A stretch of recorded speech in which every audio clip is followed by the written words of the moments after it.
Hey, my Josh for here, welcome back to a new Milo Murphy's Law review. And if y'all didn't see the last one, go and check it out. And we're back with the next episodes of Milo Murphy's Law Season 2. And yeah, we start with another good one. And yeah, we see Mr. and Mrs. Murphy just getting ready to do some grilling. And they have some protection as well. Which, yeah, when it comes to Murphy's Law, yeah, I can understand. And yeah, Melissa, Milo, and Zach are wondering of what they should do and thinking of some board games. But yeah, when it comes to the past, yeah, Milo says when it comes to the past board games, they were never able to finish a board game before because of Murphy's Law.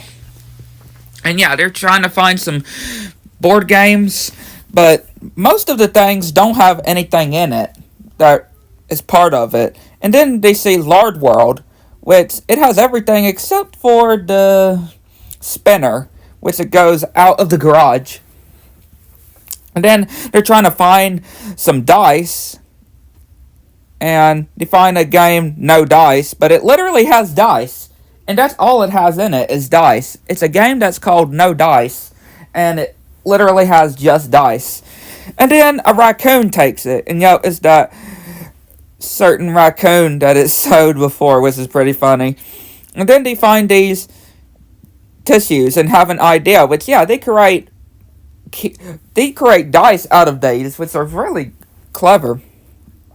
And yeah, they're playing the game and see Sarah and the guy from the comic book store. Yeah, I'm so glad they're actually still dating, right? Or they're still together. I'm glad that Sarah and the guy she's with is still together. And saying that they're playing a game and are actually going to try to finish it since Milo's never able to finish a board game before. And yeah, we see this funny game piece, which is pretty funny. And the Yoji is also playing. Yeah, a dog is also playing a board game. And yeah, piece of the board gets set on fire. And puts this huge thing on top of it. Vinegar on top of it. And yeah, they're just going to order pizza instead. Because the whole grill is destroyed.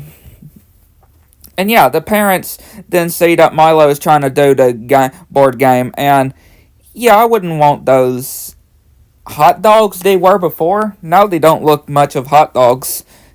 And then we see later that afternoon, yeah, Melissa doing like a roaster. Then we see Cavendish and Dakota coming in and just literally taking their table. Yeah, just coming in and taking their table to plug up this vortex. Yeah, that's randomly above Murphy's house. And they decide to use this inflatable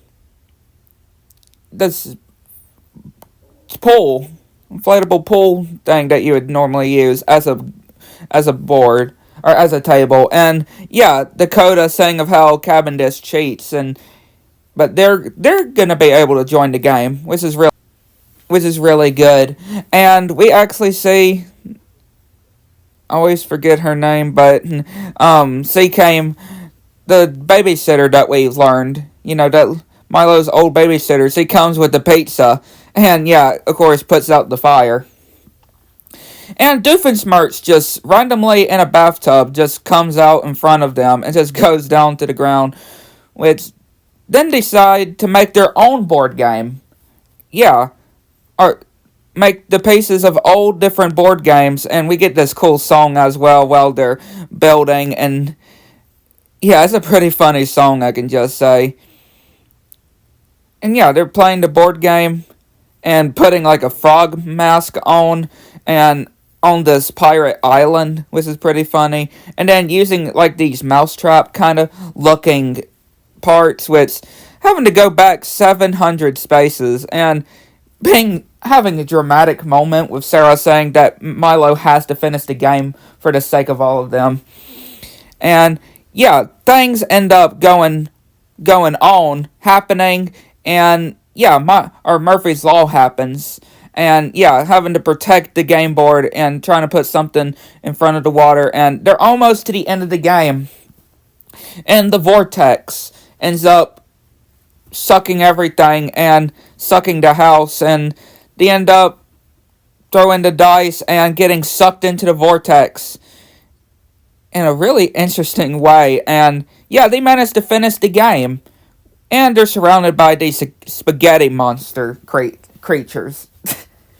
Yeah, that's Murphy's Law and this show for you, I would say. But yeah, another good episode. Then we go to the next one, and it starts with Milo, Zach, Melissa, and Mr. and Mrs. Murphy at this racetrack.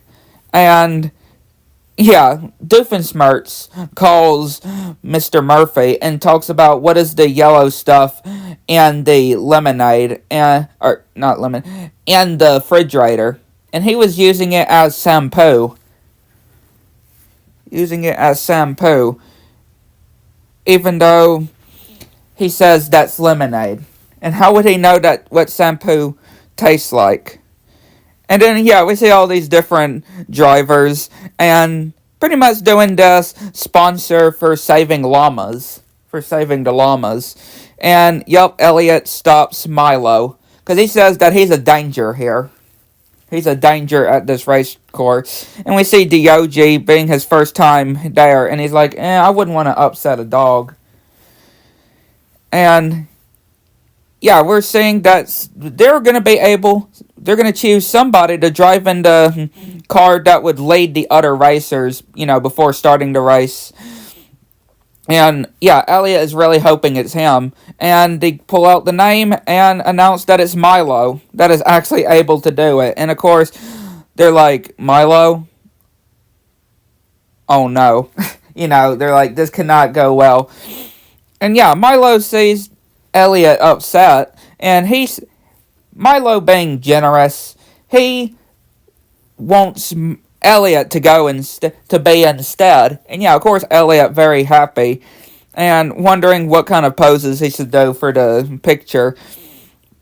And yeah, Milo's hot dog gets taken, and yeah, we see these birds fighting over it, and then we see these cops chasing this guy, Snowflyer, and he eats a hot dog, and he ends up going off of this, which I'm pretty sure that billboard, it's supposed to be a reference to one of the actual creators. Because I know he goes by Swampy, right? One of the creators.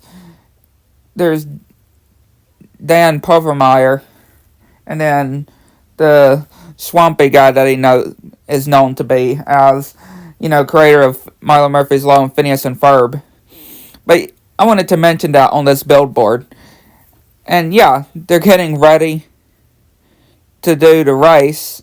And we see one of the engines coming. And yeah, Elliot's saying this is all Milo's fault. And yeah, we see them just driving and the race beginning. And this guy is like, the race is crazy. And takes off these glasses. And he's like, oh, yeah, just his glasses he was wearing. And then he go literally out of the stadium, and the news guy, or the guy in the booth just leaves. And Zach trying to see what's going on outside the stadium, but of course isn't. And yeah, getting stuff thrown at them. And yeah, they can be able to get footage outside of the stadium to show how the race is going. And yeah, they're just going all over the place in very crazy ways too. Until Milk ends up flying and covering the camera, which yeah, of course everybody's booing again and wants a refund. And then having to turn and going off this cliff, which is not very far deep. And yeah, just continuing getting stuff thrown at them. And then, again, just getting different areas, getting cameras from different areas of the city for them to see the race. And yeah, just this funny musical number as well, with all this different stuff happening, which yeah, this is absolutely one crazy race, I would just say.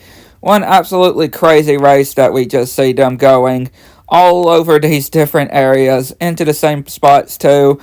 and back to the stadium. And yeah, eventually them running out of gas, and Elliot telling Milo this was such a good time, and the license plate, our front license plate, falls on his foot, and he's being dramatic like he needs a paramedic. Like, come on, dude. But yeah, two good episodes here. I'd like to know what y'all think. Let me know if you spoke. Get to the next one.